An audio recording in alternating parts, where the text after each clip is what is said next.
আবারও একটা নতুন ভিডিও নিয়ে চলে এসেছি। আজকে ভিডিওটা প্রপার একটা ওয়ার্কআউট ভিডিও হবে। তো তার আগে বলে দিই, আমি ওয়ার্কআউট যাওয়ার আগে কী মিল নিই, মানে আমার প্রি ওয়ার্কআউট মিলটা কী থাকে তোমাদের সাথে আমি শেয়ার করব। আগে তোমাদেরকে প্রি ওয়ার্কআউট মিলটা দেখিয়ে নিই, তারপরে আমি তোমার সাথে আবার দেখা করছি। চলো দেখে নাও তোমরা। এখানে আছে 100 গ্রামের মতো টক দই আর 2টো খেজুর, আর এখানে আছে 2টো হোল এগ। এইটা খেয়ে তারপরে আমি জিমে যাব। এটা খেয়ে আমি আধ ঘন্টা থেকে 45 মিনিট পর জিমে বেরোবো। আর তোমরা লাস্ট পর্যন্ত ভিডিওটা দেখতে থাকো। চলো বাই।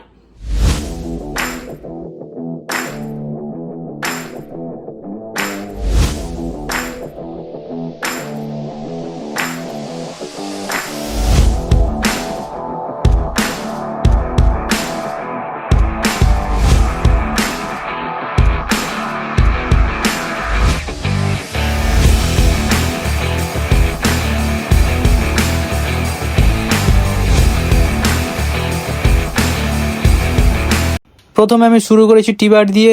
এটা আমি 4টে সেট মারবো আর রিপিটিশন থাকবে 15, 12, 10, 8।